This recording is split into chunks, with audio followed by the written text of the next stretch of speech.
साथियों नमस्कार, राम राम। जैसा कि आप सबको पता है, दिल्ली जंतर मंतर पर एक बहुत बड़ा आंदोलन हुआ, जिस आंदोलन में युवाओं ने, छात्रों ने, जेन जी ने एक अलग तरीके से प्रदर्शन किया। एक अलग अलग प्रदर्शन के नए नए तरीके ईजाद किए, नए तरीके के स्लोगन ईजाद किए। और उस आंदोलन का परिणाम ये रहा कि जो सरकार झुकती नहीं थी, जो सरकार घमंड में चूर थी, जिस सरकार के कान पर जूं नहीं रेंगती थी, इनके आंदोलन से जूं कान पर जूं भी रेंगी। और जो इनकी डिमांड थी, धर्मेंद्र प्रधान शिक्षा मंत्री का जो इस्तीफा मांग रहे थे, वो इस्तीफा भी हुआ।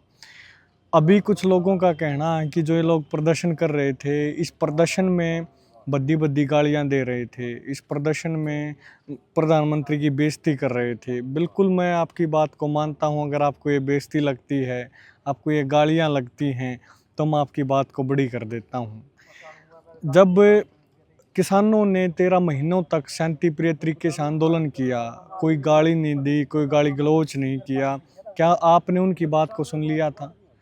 जब अनेकों आंदोलन लोग शांति प्रिय तरीके से करते हैं, आमरण अनशन तक करते हैं, जीडी अग्रवाल जी ने गंगा के लिए अपनी जान तक दे दी, यूरोम शर्मिला ने 14 साल तक अनशन किया, आपने वो आवाज़ सुनी? असल में सवाल, प्रश्नवाचक चिन्ह इन बच्चों के आंदोलन के तरीके के ऊपर नहीं है। प्रश्नवाचक चिन्ह आपकी सोच के ऊपर खड़ा होता है, प्रश्नवाचक चिन्ह आपकी कार्यशैली पर खड़ा होता है, क्योंकि आपको भी वर्तमान समय में यही भाषा समझ में आ रही है।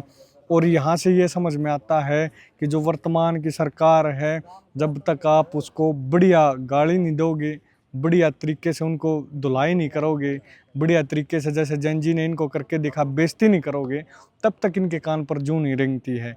ये जो नया तरीका है, यह सरकार ने खुद ईजाद करवाया है। सरकार खुद इस तरीके की जिम्मेदार है, क्योंकि यह सरकार शांति प्रिय भाषा समझना भूल चुकी थी।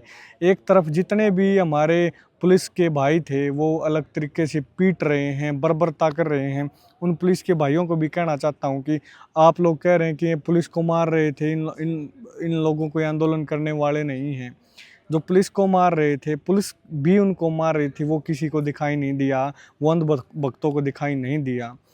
पुलिस वाले को ये तो कहा जा सकता कि आप सिचुएशन को मैनेज करो, ये नहीं कहा जा सकता कि आप लठ मारो, आप उनके साथ बर्बरता करो। कोई भी जो आदमी है वो किसी लड़की के ऊपर हाथ उठाए, ये तो शायद किसी कानून में नहीं लिखा है। वो कानून से बियॉन्ड गए हैं, तब जाके इस तरह की बात हुई है।